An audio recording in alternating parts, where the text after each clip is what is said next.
차별금지법에 대해서 우리 담임 목사님께서 반대자를 처벌하는 법이다 이렇게 설명해 주셨는데요. 차별금지법은 이름하고 실제가 다릅니다. 그래서 차별금지법, 포괄적 차별금지법, 평등법, 인권기본법 이름 자체가 카멜레온처럼 다양한 변신을 하고 있습니다. 그래서 이름만 보면 좋은 법처럼 보이게 돼 있습니다. 그리고 원래 차별을 금지한다는 이것은 복음적인 메시지입니다. 그래서 한국교회가 차별금지법을 반대한다는 것은 한국교회가 그러면 차별을 지지한다 이런 뜻이 아닙니다. 원래 한국교회는 차별을 반대합니다. 그런데 이 차별금지법이 이 겉으로는 정의롭고 선해 보이는 복음적인 메시지를 갖고 있는데 그 실제가 굉장히 반성경적이고 반윤리적이며 굉장히 성도들과 국민들을 위기에 빠뜨리는 무서운 법이기 때문에 우리가 겉과 속이 달라서 아주 곤혹스럽습니다. 차별을 금지한다라고 하는 이 메시지는 동성애를 금하는 성경 메시지가 신구약에 선포될 때 특히 신약에서 가장 자세히 선포하는 것이 로마서입니다.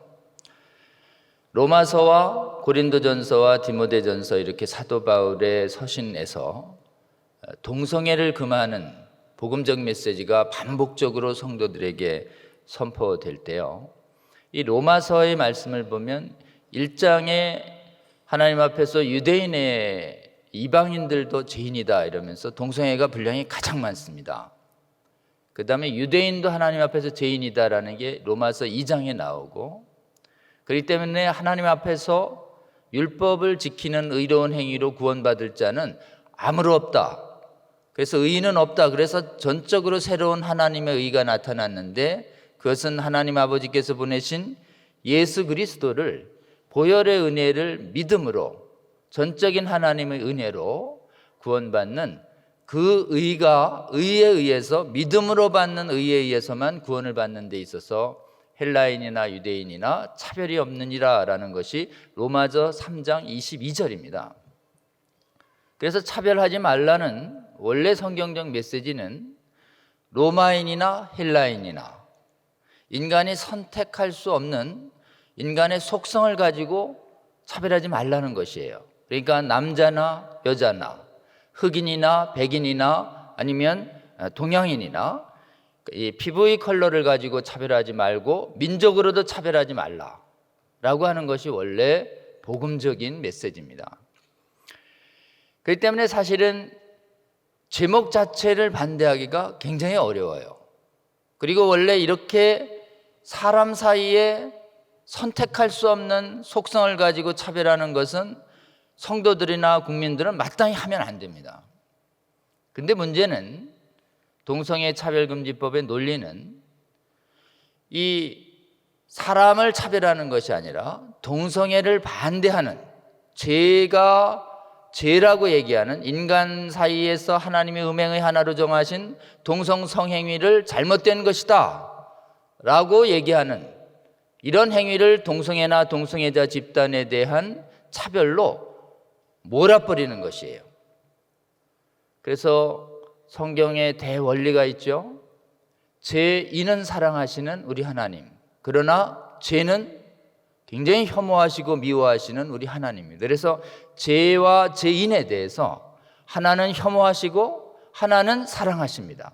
그러니까 사람과 행위가 분리되는 것이죠. 이게 기독교의 대원리입니다. 그런데 동성애 차별금지법, 동성애 정당화 이론은 어떻게 하느냐 하면 동성 성행위를 반대하면 동성애를 반대합니다. 동성 성행위자 누구를 아무개 또는 아무개 집단을 내세워서 막 명예훼손하고 이런 식이 아니라 이 강단에서 동성애는 여러분 하나님이 금하신 음행입니다. 반대합니다. 이렇게 동성 성행위를 반대하면 메시지를 선포하면 그것을 듣는 동성애자나 동성애 지지자들이 그 말에 상처를 입었다. 그러니 그 사람에게 감정적 상처를 준 메시지를 전했으니 그것이야말로 동성애자를 차별하는 것이다. 이렇게 몰아버리는 것입니다. 해석으로. 여러분, 이 행위자와 행위자가 분리되지 않는 이 교묘한 해석론이 동성애의 정당화 이론의 사실은 아주 교묘한 사악한 거짓말입니다. 그래서 우리가 처음부터 알아야 할 것은 뭐냐면 이 차별금지법은 겉모습과 실제가 다르다는 것이에요. 차별금지법을 정당화하는 이론을 동성애 정당화 이론이라고 합니다. 동성애 정당화 이데올로기. 이데올로기나 이념은 인간이 만든 것이에요. 인간이 만든 진리체계이기 때문에 실제로는 하나님이 만드신 진리체계와 대적하는 속성이 많습니다. 그래서 인간이 만든 이념들 중에서 교회에 적대적이고 교회를 파괴했던 몇 가지 이념들이 있습니다. 가장 대표적인 것이 공산주의, 그리고 또 이슬람, 이것이 지금 현대교회를 굉장히 위협하고 있는데 이번에 대해서 상당 부분 교회는 일부 속았지만 이제 극복해 가고 있습니다. 공산주의와 또 이슬람 문제에 대해서. 그런데 최근에 발달한 이 동성애 정당화 이데올로기는 전 세계 교회 중에서 이 이데올로기를 성공적으로 막아낸 교회가 유감스럽게도 아직 없습니다. 그리고 이 동성애 정당화 이데올로기를 법으로 강요하는 법이 바로 차별금지법입니다. 그래서 차별금지법은 핵심이 뭐냐면 동성애를 정당화하는 법이 이 동성애를 옹호조장하는 법이다, 이렇게 이해하면 반쯤 이해하시는 것이에요. 이 법은요, 동성애를 지지 찬성만 하게 하고 반대하면 동성애 자차별범으로 몰아서 반대하시는 교회 지도자와 성도들과 반대하는 일반 국민을 처벌하는, 그래서 실질적으로 평등하지가 않아요. 지금 한국 사회에서 동성애 지지한다고 누가 법으로 처벌합니까? 근데 왜 동성애 반대하면 처벌하는 거죠? 지지자와 반대자에게 똑같은 자유를 주는 것이 평등인데 이 차별금지법은 동성애 지지하는 건 차별금지에 해당 안 되고 동성애 반대하는 것만 차별금지에 해당된다고 기본적으로 실질적으로 반대자를 역차별하는, 근데 반대자가 주된 게 뭘까요? 동성애를 금하는 성경을 믿고 따르는 교회의 성도들과 동성애를 비정상적으로 인식하는 이성과 양심이 있는 일반 선량한 국민들을 범법자로 모는 법입니다. 그러니까 이 법은 표면적으로 평등법, 인권법을 얘기하고 있지만 실질적으로는 성도들과 일반 국민들을 실질적으로 불평등 대우하고 실질적으로 역차별하는 무서운 독재법의 모습을 가지고 있다라고 할 수 있습니다. 이 동성애를 금하는 메시지가 성경 신구약을 보면 성도들에게 주어지던, 하나님이 동성애를 금하는 메시지를 주시던 때가 두 번 있습니다. 첫 번째가 3500년경 출애굽 당시 시내산 앞에서 가나안 입성을 앞두고 율법과 제사를 배워가는 이스라엘 백성들에게 레위기 18장을 통해서 동성애를 금하는 말씀을 주십니다. 그때 동성애를 금하는 말씀을 앞뒤로 하나님께서는 이렇게 말씀하십니다. 너희가 살던 애굽 땅과 너희가 들어갈 가나안 땅에 가증한 풍속을 행하지 마라. 그러면서 그 가증한 풍속 내용 중에 근친상간 리스트가 되고 외도가 되고 수간이 있으며 동성애를 금하는 내용이 있고, 다시 너희가 살던 애굽 땅과 들어갈 가나안 땅에 가증한 풍속 행하지 말라고 하면서 그 애굽 땅과 가나안 땅의 가증한 풍속의 핵심이 음행의 만연이라는 것을 하나님은 직접적으로 보여주십니다. 애굽과 가나안은 그 당시에 세계 최고의 문명 국가였어요. 세계의 최고의 문명 국가가 성적으로 음행의 쾌락으로 물들었을 때에도 구원받은 하나님의 거룩한 백성들은 너희들은 행하지 말라라고 하는 거룩한 성윤리를 주십니다. 하나님께서 거룩하게 여기시는 성행위는 딱 하나입니다. 하나님께서 부부로 인정한, 부부 안에서의 부부와의 관계에서만 성만 하나님께서는 거룩하게 보시고 나머지는 다 엄금하십니다. 이 성을 통해서 생명을 잉태하게 하고 정말 친밀한 교제가 무엇인가를 경험하게 하기 위해서 이 거룩한 성을 주셨고, 나머지는 다 음행으로 규정했는데, 성에 관한은 완전히 문란했던 그 고대 사회에 있어서 레위기를 통해서 주신 하나님의 말씀은 그야말로 거룩한 성혁명이었던 것입니다. 그러다가 1500년이 흘러서 다시 사도들을 통해서 동성애를 금하는 말씀을 분명하게 해주시는 때가 언제냐면 이 로마서가 쓰여지던 사도시대입니다. 그 당시는 로마 시대였어요. 그럼 로마 시대에 얼마나 동성애가 융성했기 때문에 동성애를 금하는 말씀을 사도 바울을 통해서 아주 자세히 주고 번복해서 주셨는가에 대해서 우리는 잠깐 살펴볼 필요가 있습니다. 여러분, 로마서가 쓰여지던 곳은 고린도예요. 고린도는 지금도 2000년이 지난 지금도 성적으로 아주 문란한 도시로 알려져 있습니다. 고린도에는 큰 신전 2개가 있었는데 비너스 신전과 아폴로 신전이었어요. 여러분, 비너스 신전은 전임 여사제가 1000명 이상 있던 것으로 알려져 있고, 아폴로 신전에도 상당한 남자 사제들이 있었습니다. 여러분, 그때 로마 시대 신전에 가서 예배를 드리는 것은 제물 가서 제물만 드리고 인사하고 나오는 게 아니에요. 신전의 사제들과 성적으로 동침하는 것이 그 당시의 예배법이었습니다.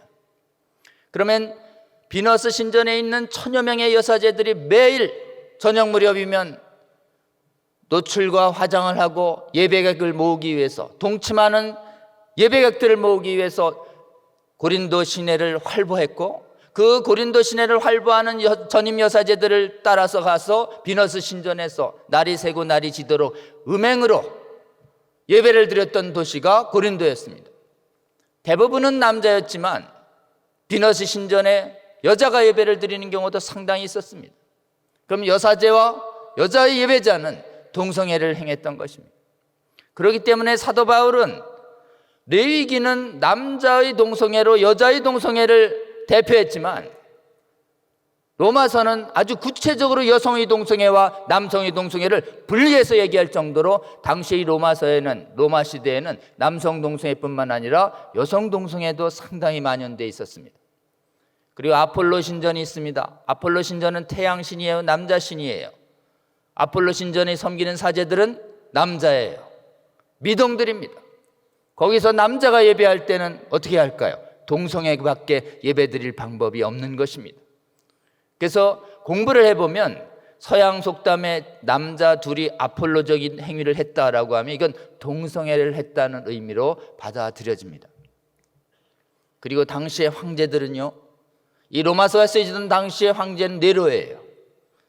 당시에 예수님 전후에서 초기에 12명의 로마의 황제들의 업적과 성생활을 그린 역사서가 지금 우리나라에 번역되어 있습니다.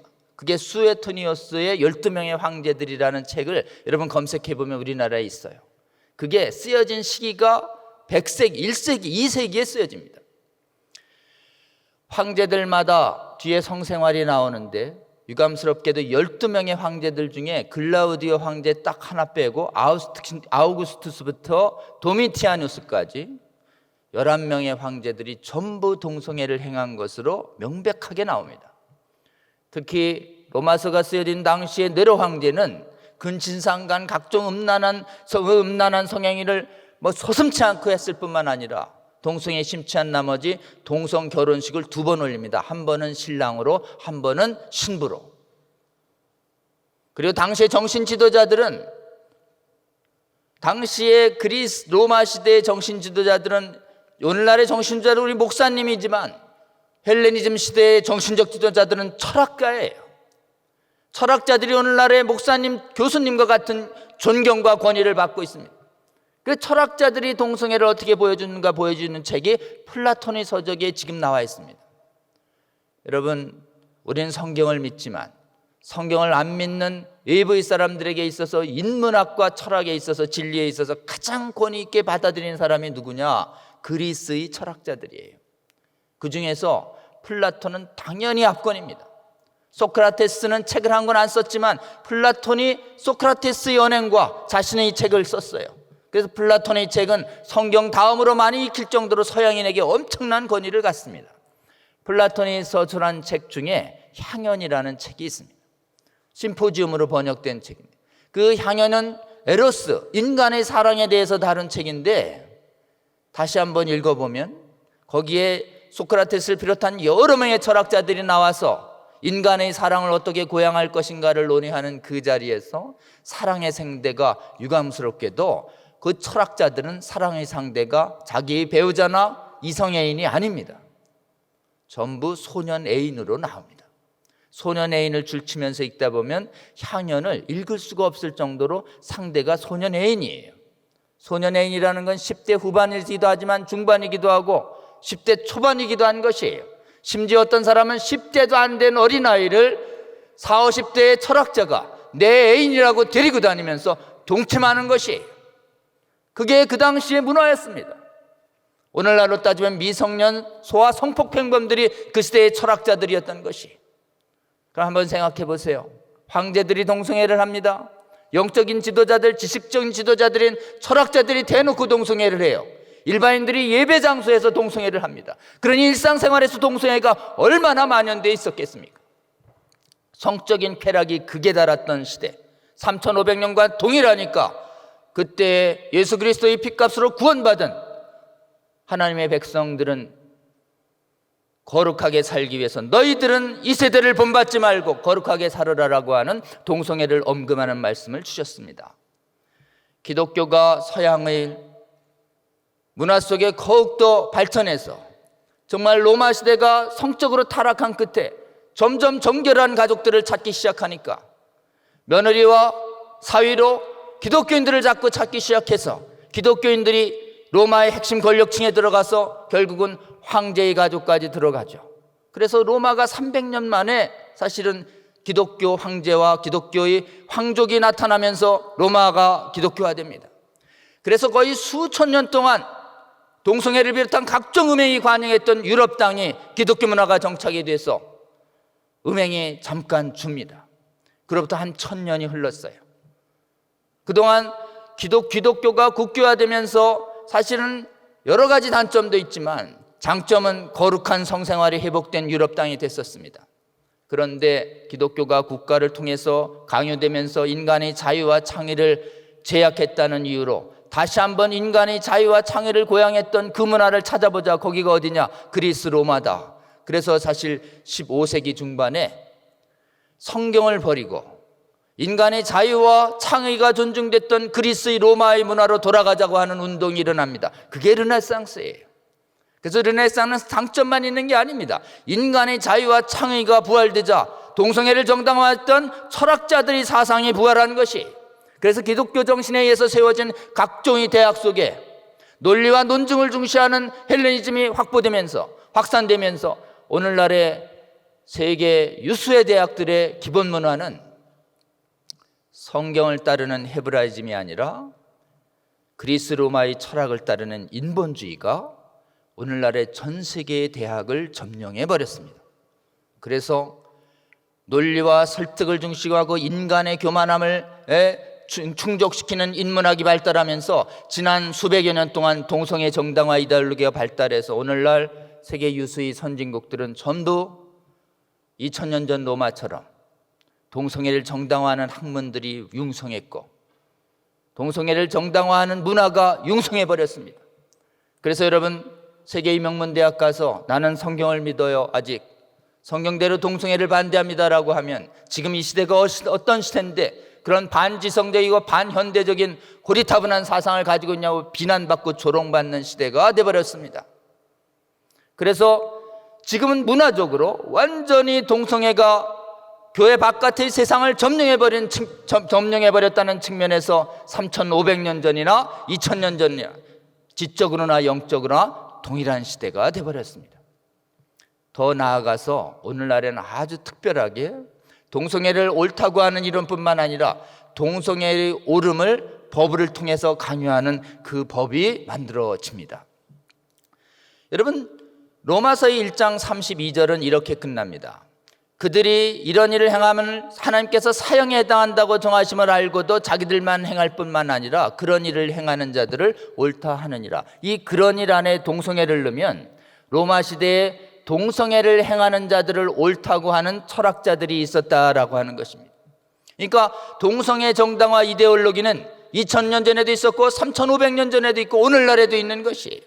근데 이 동성애 정당화 이데올로기를 법의 권위로 만들어서 강요하는 법, 이게 차별금지법이에요. 그래서 차별금지법은 겉은 선하게 돼 있지만, 정의롭게 돼 있지만 실제로는 굉장히 악한 법입니다. 여러분, 그래서 동성애를 정당화하는 사람들이 사고가 어떻게 돼 있는지에 대해서 사도 바울은 로마서 1장 25절에 이렇게 말하고 있습니다. 그들이 하나님의 진리를 거짓 것으로 바꾸어 피조물보다 더 경배한다.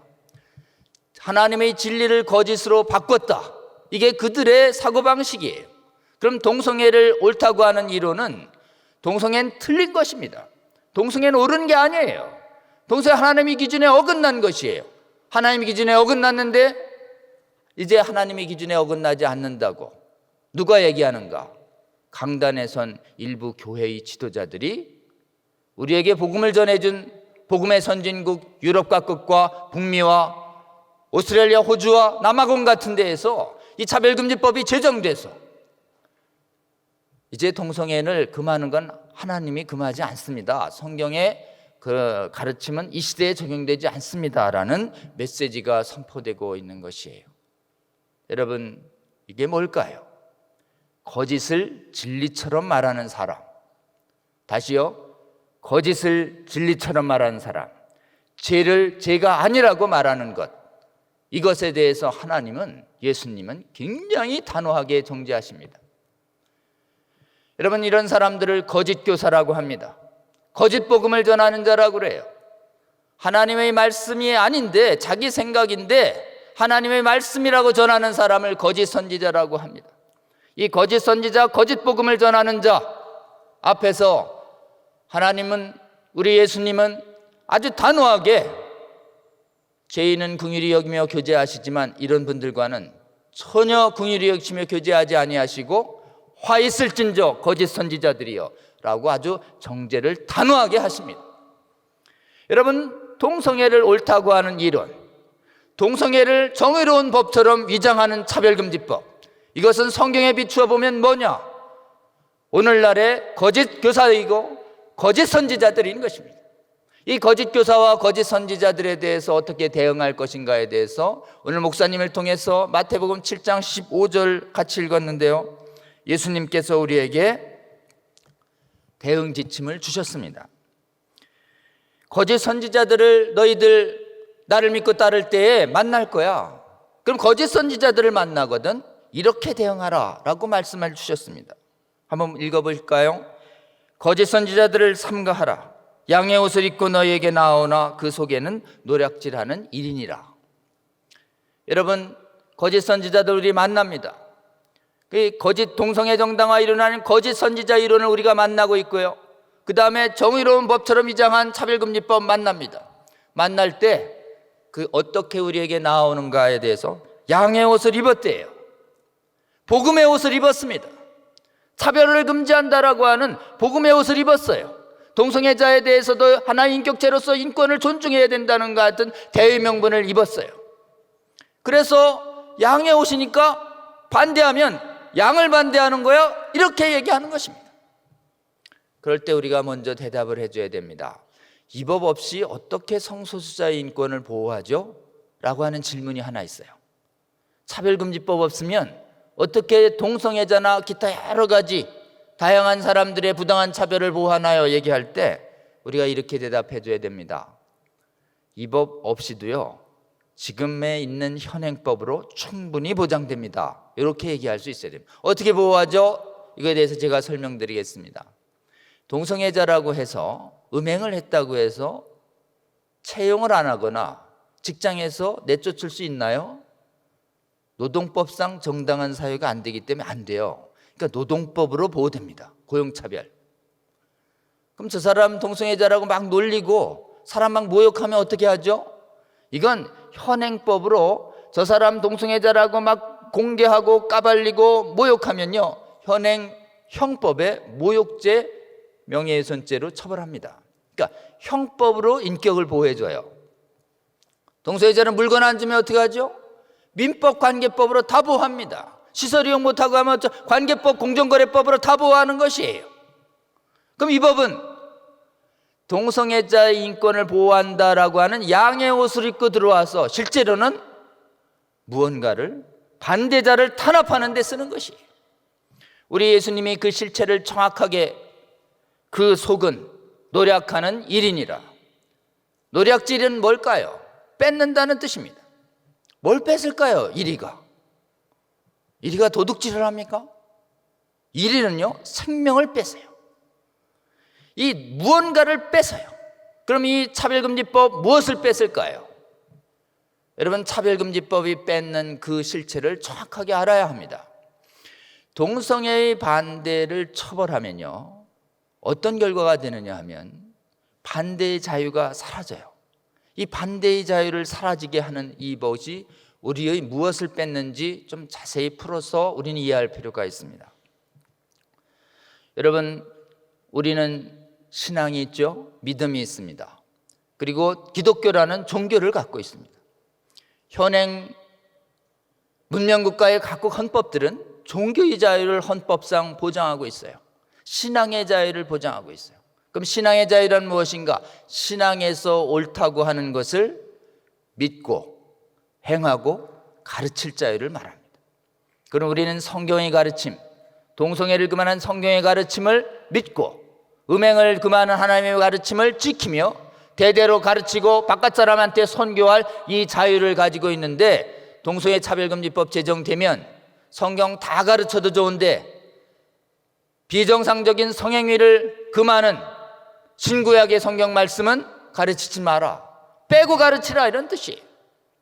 여러분, 하나님 말씀은 온전하게 가르쳐야 뒤탈이 없습니다. 그리고 하나님의 명령이에요.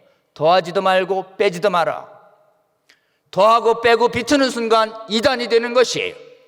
그러면 여러분, 법으로 만들어서 우리 소중한 성경의 가르침을 가르칠 자유와 선교의 자유를 뺐는데 저항해야 할까요? 반대 안 해도 될까요?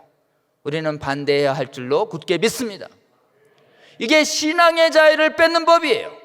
선교의 자유를 뺏는 법이에요. 선교의 자유를 뺏는다고 하는데 신앙인이 가만히 있는다. 가만히 있는 게 비정상인 것입니다. 첫 번째, 신앙의 자유를 뺐습니다. 그럼 일반 국민에게 뭘 뺐습니다? 일반 국민들 바깥에 이건 동성애 반대는 교회만 반대하는 거 아니냐, 이렇게 생각하시기가 쉬운데 절대 그렇지 않습니다. 우리 경상도 지역은 복음화율이 이렇게 높진 않죠. 그러나 교회 바깥의 사람들한테 한번 얘기해 보세요. 동성애 어떻게 생각하느냐.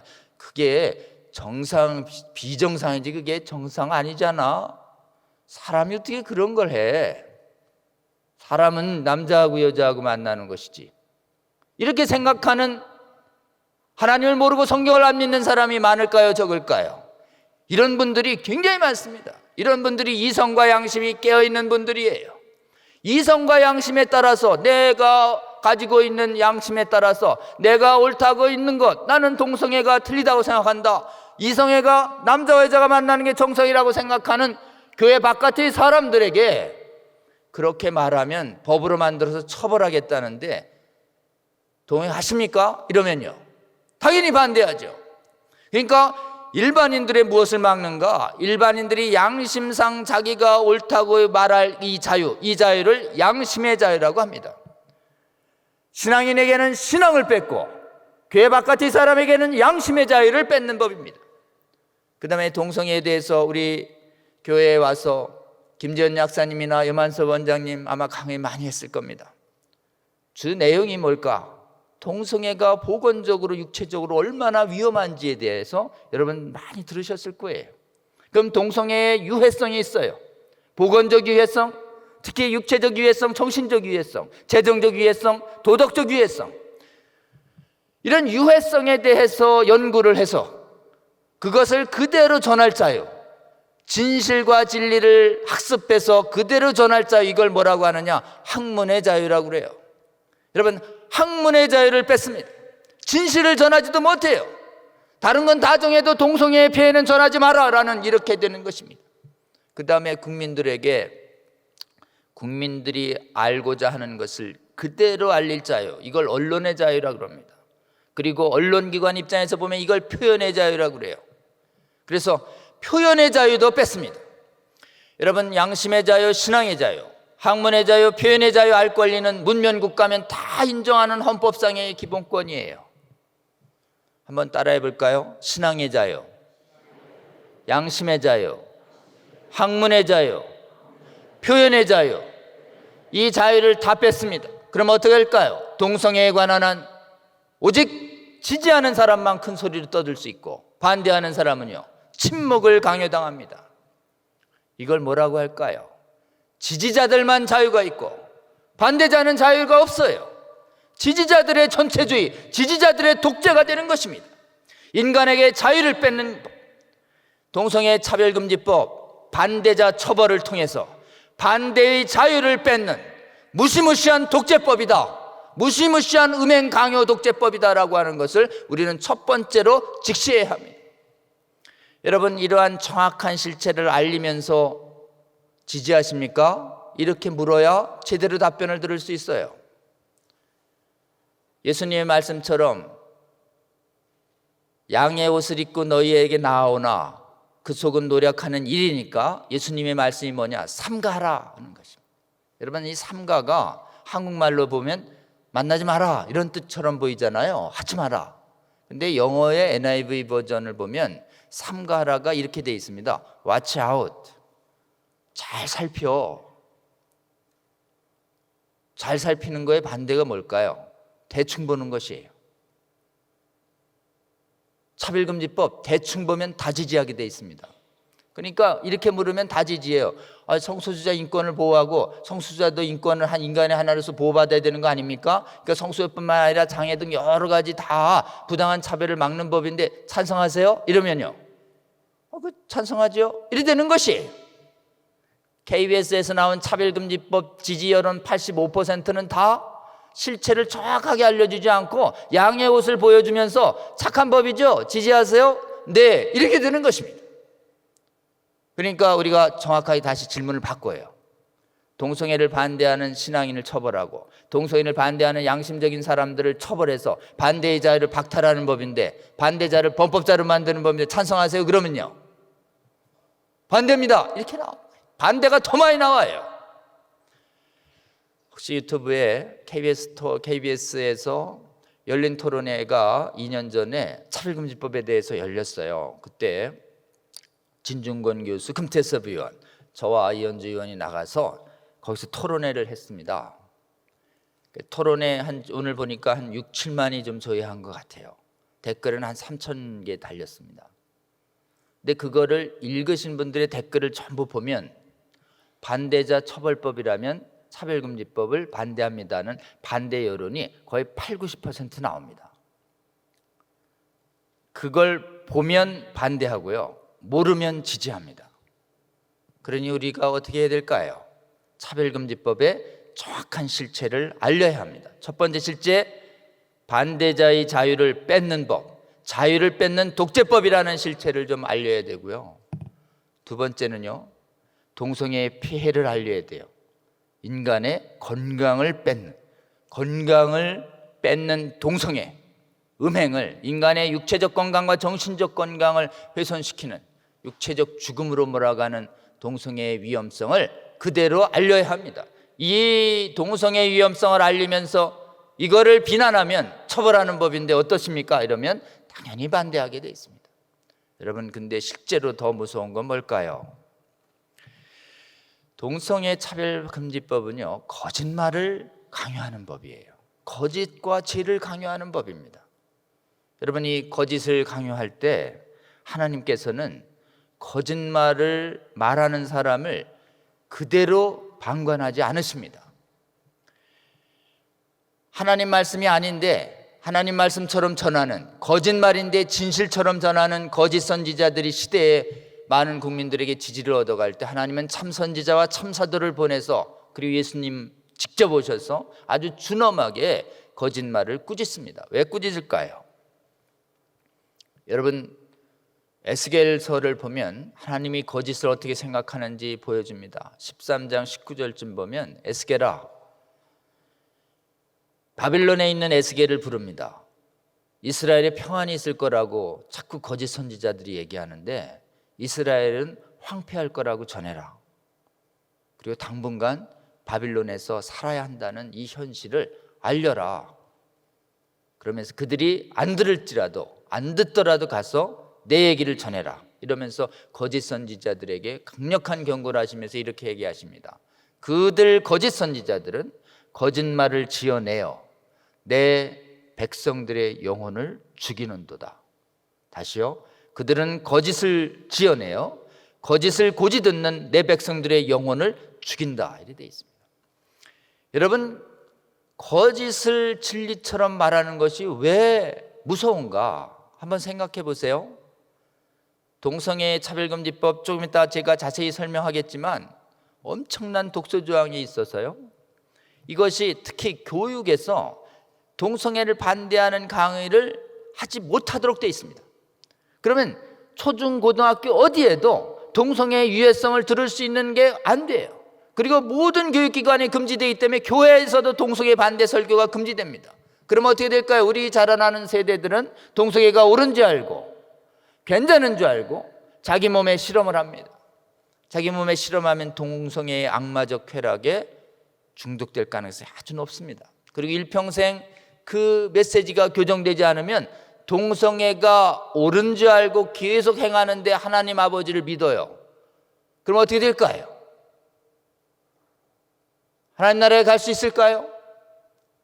고린도 교회에 동성애 남색하는 자, 탐색하는 자도 하나님 나라를 유업으로 받을 수 있다는 얘기가 돌자 고린도전서 6장 9절을 보세요.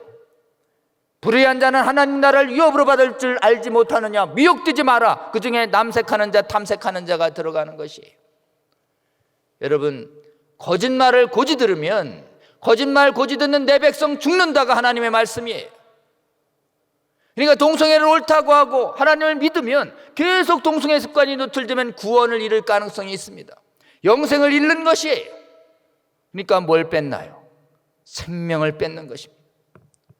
여러분, 2000년 전에 우리 예수님이 거짓 선지자에 대한 이 진단, 그들은 양의 옷을 입고 너에게 나올 거다. 그러니 잘 살펴라. 그 속은 노력하는 일인이라. 결론 뭘까요? 양의 옷에 속지 말라는 것이에요. 그럼 어떻게 안 속을까요? 우리 예수님께서 설명하십니다. 그들의 열매로 그들을 알 수 있다. 가시나무가 포도를, 엉겅퀴가 무화과를 따겠느냐? 좋은 나무마다 아름다운 열매 맺고 못된 나무는 나쁜 열매를 맺는다. 좋은 나무는 나쁜 열매 맺을 수 없고 못된 나무가 아름다운 열매 맺을 수 없다. 나무와 열매는 같이 간다예요. 그러니까 뭐를 봐야 돼요? 열매를 봐야 합니다. 열매를 보려면 언뜻 봐도 익었을 땐 보이지만 익어가는 와중에는 잘 봐야, 오랜 시간 연구를 해야 열매가 보입니다. 그러니 우리 동성애 차별금지법 자꾸 이렇게 강연회를 열어서 그 열매를 잘 살피는 학습활동과 강연활동이 있어야 될까요? 없어도 될까요? 이런 잘 살피는 학습활동과 강연활동이 없이는 그 열매를 분간할 길이 없는 것입니다. 그러니까 좀 귀찮아도 성경의 말씀대로, 우리 예수님 말씀대로 차별금지법에 익어가는, 맺어가는 그 열매를 우리처럼 잘 살피는 학습활동이 우리 경산교회를 본받아 대구지역 전역에 한국교회 전체가 본받을 수 있기를 주님의 이름으로 진짜 축원하고 싶습니다. 여러분, 그래서 그러면 차별금지법이 적용되는, 맺어가는 그 열매가 무엇인가, 이걸 봐야 합니다. 많은 분들이 이렇게 말합니다. 차별금지법 어디에 동성애 반대자 처벌하는 문구가 있어요? 아니, 법문구를 가지고 얘기해요. 그렇게 자꾸 엄하게 자꾸 겁주지 말고, 이렇게 얘기하는 분들이 있어요. 여러분, 법문 어디에도 동성애 반대자를 처벌한다는 문구가 없어요. 왜 그럴까요?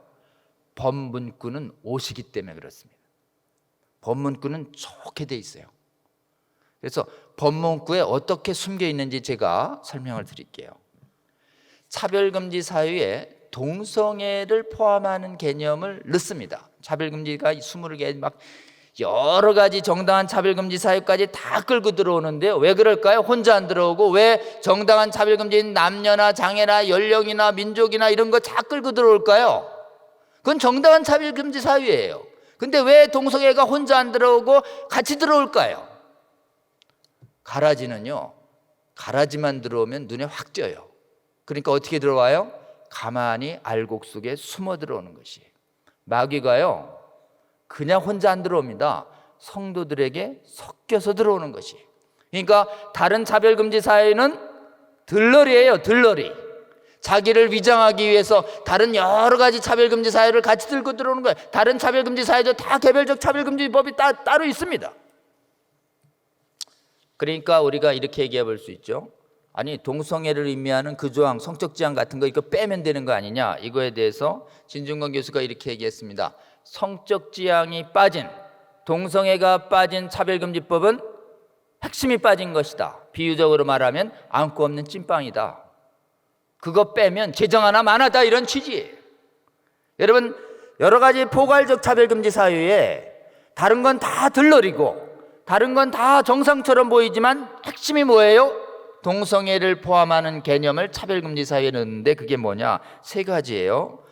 첫 번째가 성적 지향, 섹슈얼 오리엔테이션. 섹슈얼 오리엔테이션이 이렇게 되어 있습니다. 이성애, 동성애, 양성애.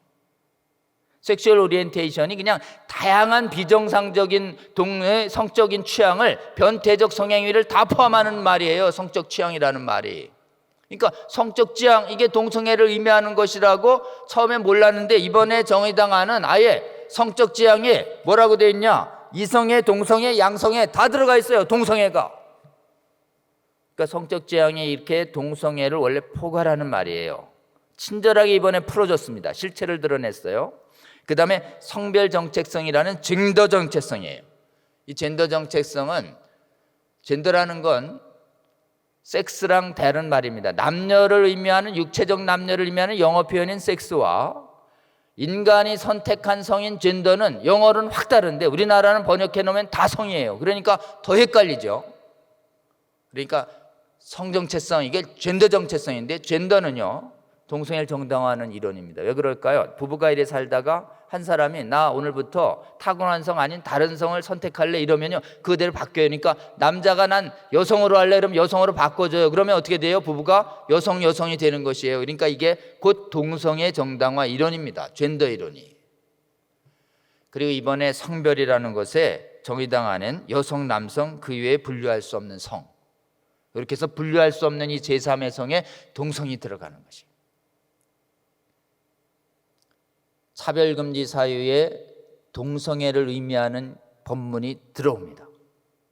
그러니까 요거를 빼는 게, 요걸 막는 게 굉장히 중요하죠. 그러니까 일부 분들 중에서는 아니 차별금지법 다 반대하면 기독교인들이 너무 무식해 보이잖아, 반인권적으로. 그러니까 우리도 정당한 차별금지는 한다는 걸 보여주기 위해서 독소조항만 한번 빼보자고요. 그러니까 성적 지향과 젠더 정체성, 성별 이런 것만 빠면 되는 거 아니야? 이런 생각 가지신 분들이 교회 안에도 있고 바깥에도 있어요. 빼면 되는 거 아니야? 독소조항만 빼면 어때? 어떨까요? 요거 빼도요 들어가는 방법이 있어요. 그게 뭐냐면 등이에요. 등. 그냥 등자가 하나 있으면 이 등 안에 성적 지향도 들어가고 젠더 정체성도 들어가고 이러는 거예요. 등. 예시적 조항으로. 해석으로 들어갑니다. 그럼 좋다 그래요. 등자도 뺍시다. 이런 게 있어요. 등자도. 그냥 딱 한정적으로. 등자를 빼고도요 들어옵니다. 동성애가. 어디로 들어오는가? 유엔 인권위원회의 투낸 사건 해석과 미 연방대법원은요, 그 나라는 이 유엔 인권협약은 50년 전에 만들어 온 거라 고칠 수가 없어요. 가입한 국가가 전원 동의해야 되니까. 그러니까 거기에는 성적 지향이라는 새로운 개념을 못 넣어요. 그러니까 어떡하냐? 거기에 남녀를 의미하는 남녀, 섹스라는 의미의 섹슈얼 오리엔테이션이 들어간다. 이렇게 누가 해석하냐고요? 법관들이 그렇게 해석합니다. 그러니까 등자를 빼도 해석으로 들어옵니다. 그러니까 실제로는 이건 입법 문구의 문제가 아니에요. 처벌하느냐 안 하느냐는 처벌 문구의 도입이 동성애 차별금지법 핵심 조항이에요. 노력하는 이리의 핵심이 뭐냐? 이리의 이 이빨이 뭐냐? 이거는 처벌 조항이에요. 처벌 조항이 도입되면요, 실제는 이 처벌의 위축 효과 때문에 동성애 반대 행위가 급감해 버리는 것입니다. 그리고 이 처벌은요, 대통령도 못 넣어요. 법관들도 못 넣습니다. 국가인권의 행정기관도 전혀 이걸 해석으로 못 넣어요. 처벌은 오직 국회에만 넣을 수 있어요. 그러니까 자꾸 법률을 통해서 처벌 조항을 도입하고 있는 게 핵심인 것이에요. 근데 여기에 그러면 동성애 반대자를 처벌하는 이 동성애를 의미하는 내용이 있다고 쳐요. 그럼 도대체 여기 보면은 차별에 대해서 개인이나 단체에 대해서만, 특정 개인이나 집단에 대해서만 분리구별 제한 배제하게 돼 있지, 어디 동성애 반대 행위를 차별로 보는 문구가 어디 있습니까? 그런 정도로 반론을 제기하면 상당히 이 법문을 연구한 상태에서 반격하는 것이에요. 6월 11일 얼마 전이죠. 지난달에 이 정의당과 함께 차별금지법을 추진하는 국가인권위원회 현재 최영애 위원장께서 상임위원들 4명을 데리고 한국 개신교회 총연합단체인 한교총을 방문했습니다. 그 한교총의 총회장님들이 통합교단 회장님, 그리고 우리 합동교당 회장님, 성결교 회장님이 그 자리에 있었어요. 또 합동교단의 차기 회장님도 계셨고, 법률 문제가 제기될 수 있을까 봐 갑자기 초청을 받고 제가 그 자리에 좀 배석했습니다. 차별금지법에 대해서 국가 최영애 위원장이 총회장님들한테 이렇게 얘기했어요. 한국교회가 염려하시는 거 압니다. 반대 설교하면 처벌한다고 자꾸들 오해하시는데요, 그거 처벌 안 합니다. 믿어주세요. 이랬어요.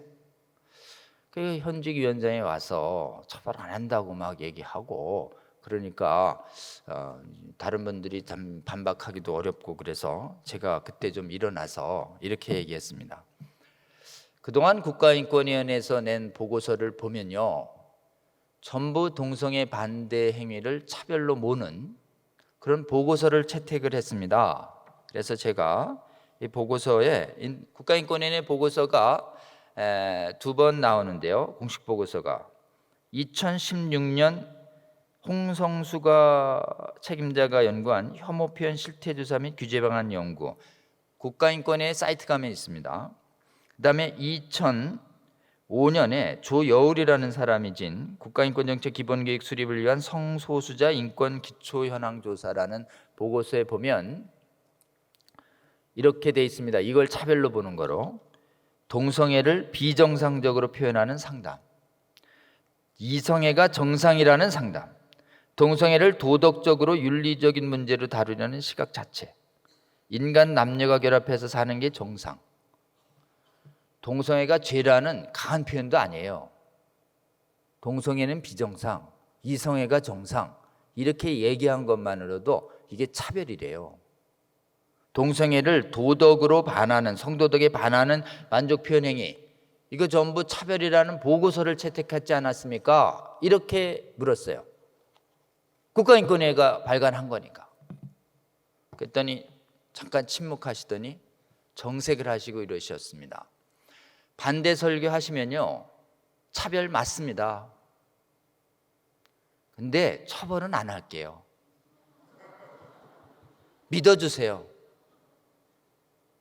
처벌은요, 구제 절차를 막는 거에만 형사처벌 조항이 돼 있습니다.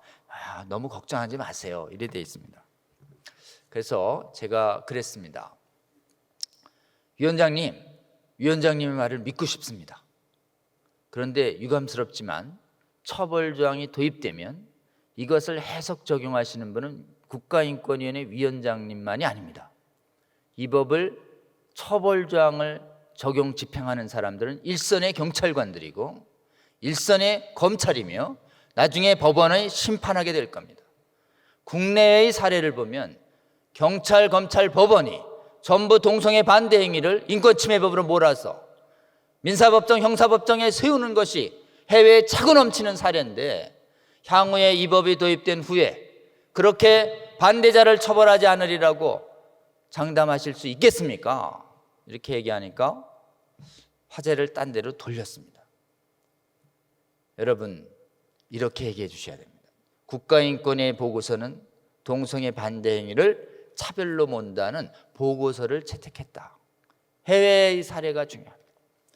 여러분, 동성애 차별금지법이 우리나라는 하나님의 은혜로요 15년 정도 막아내고 있어요. 이걸 이 정도 장기간 동성애 차별금지법을 막아내는 이 정도 소득에 이 정도의 복음화율이 되어 있는 나라가 전 세계에 없어요. 하나님의 은혜입니다. 근데 이 차별금지법이 제정된 국가에서 10년 20년 전 제정 시행된 국가에서 무슨 일이 일어나고 있는지에 대해서 우리는 10년 20년의 격차를 두고 볼 수가 있어요. 그러니까 차별금지법의 결과는 뭐냐? 차별금지법이 맺는 열매는 무엇인가? 차별금지법이 맺는 열매는 차별금지법이 적용되는 구체적 적용 사례인 것이에요. 해외에요 동성애 반대 설교하시다가 경찰에게 체포된 분이 토니 미아노 목사예요. 토니 미아노, 인터넷 찾아보세요. 편말 갖고 반대한 분을 처벌한 게 해리 해먼드. 자기 회중에게 반대 설교했다가 징역형 받은 분이 아케 그린.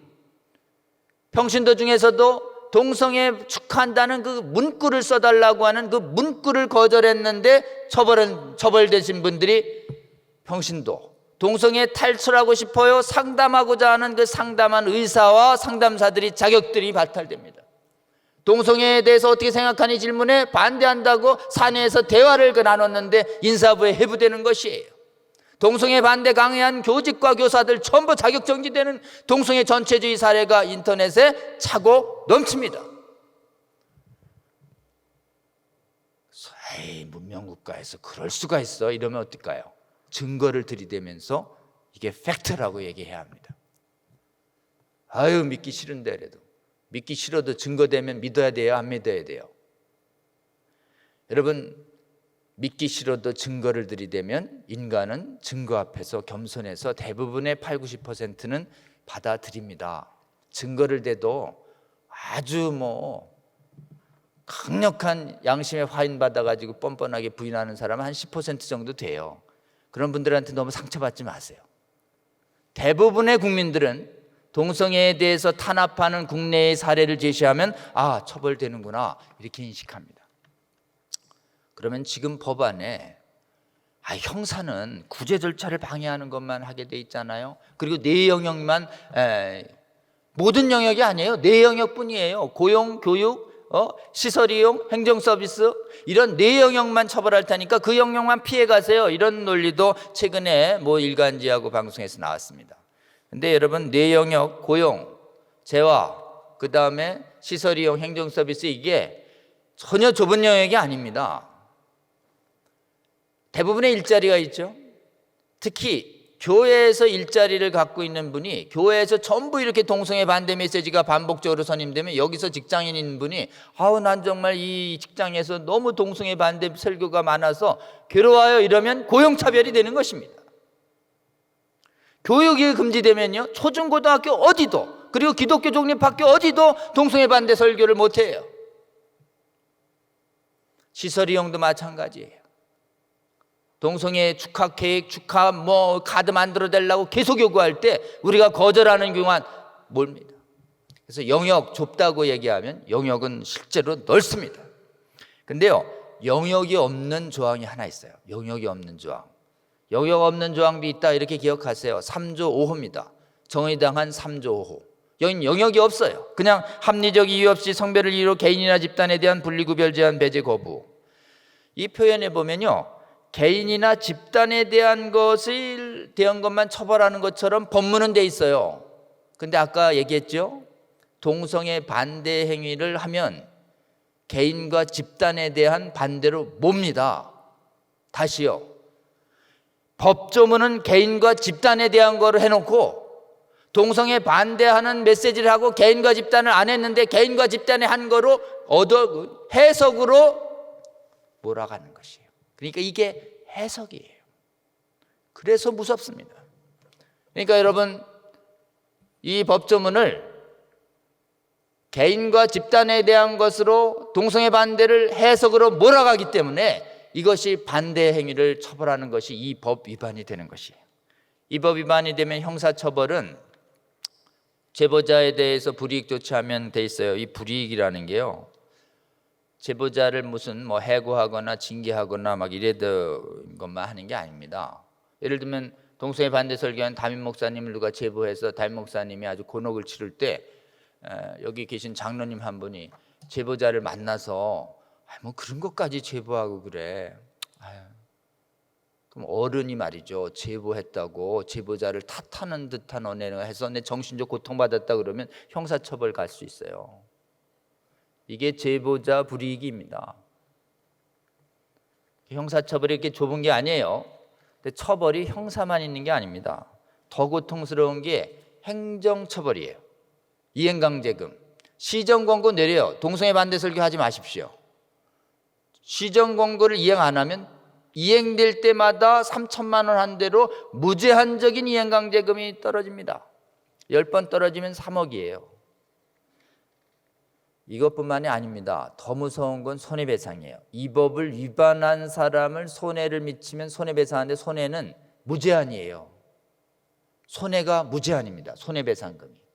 그러면 여러분 작심하고요, 전국의 동성애자들이 10,000명, 10만 명 모아서요, 동성애 반대하시는 특정 목사님한테 집단적으로 소송을 하는 것이에요. 저 설교 때문에 우리가 정신적으로 고통받았다. 1인당 100만 원씩만 청구해도요, 수십억, 수백억, 수천억이 되는 것입니다. 여러분, 벌금 100억, 징역 1년, 어느 거 더 좋아요? 선택한다 그러면 100억 이상 계신 분은 100억 내겠지만 보통 사람은 난 몸으로 떼올래, 100억을 어떻게 내, 이럴 정도로 금전배상은 지속적으로 고통을 줍니다. 일평생 완전히 재산을 걷어낼 수 있어요. 누구를 향한다고요?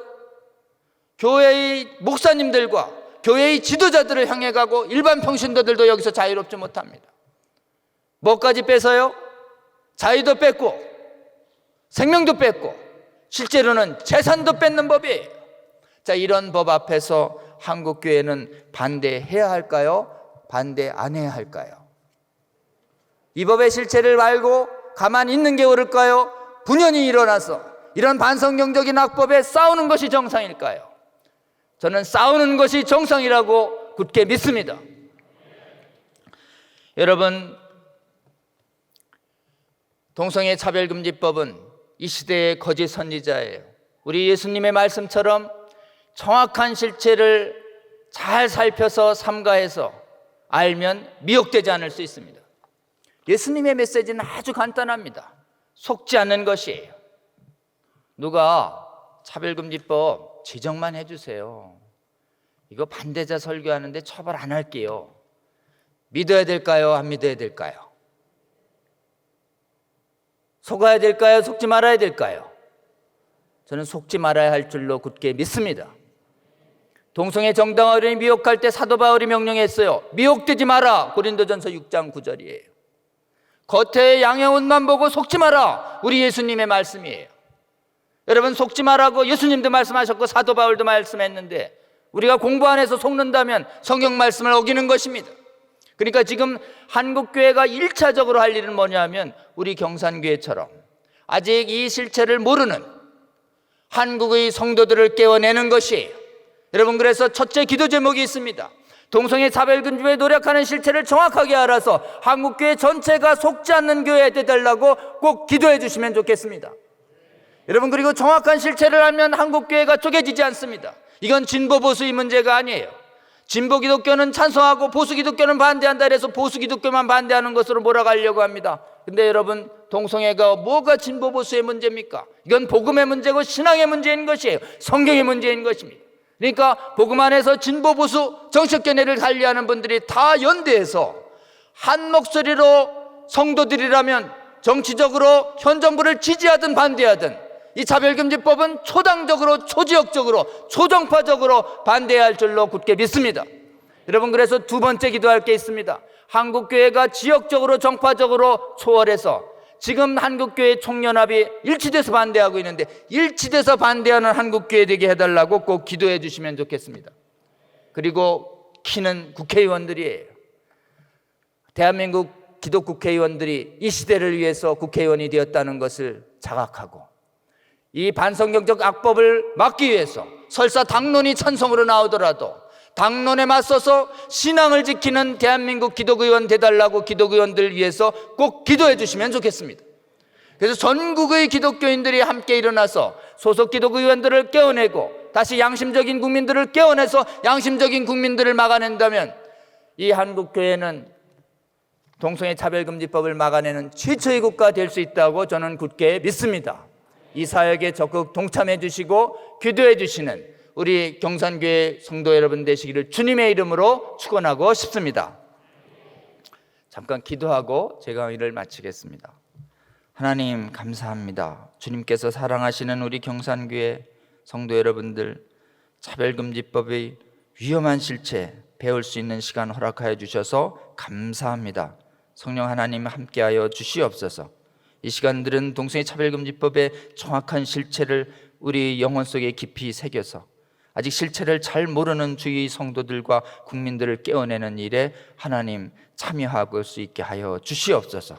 그리고 대한민국 불쌍히 여겨주시고 주님의 도움이 있어야만 이번 막아낼 수 있습니다. 주여 이 땅 불쌍히 여겨주시고 대한민국 기독의원 막아주시고 이 나라의 위정자들 굳게 붙잡아 주셔서 하나님을 경외하는 마음 주셔서 하나님 대적하는 나쁜 법 제정하는데 하나님 동참하지 않을 수 있도록 대한민국 교회와 기독의원들 그리고 깨어난 대한민국의 국회의원들 꼭 잡아주시고 대한민국의 거룩함을 막아주셔서 지켜주셔서 다른 나라의 거룩함을 회복하고 돕는 제사장 나라의 사명까지도 다할 수 있는 한국교회 될 수 있도록 주님께서 시종을 동행하여 주시옵소서.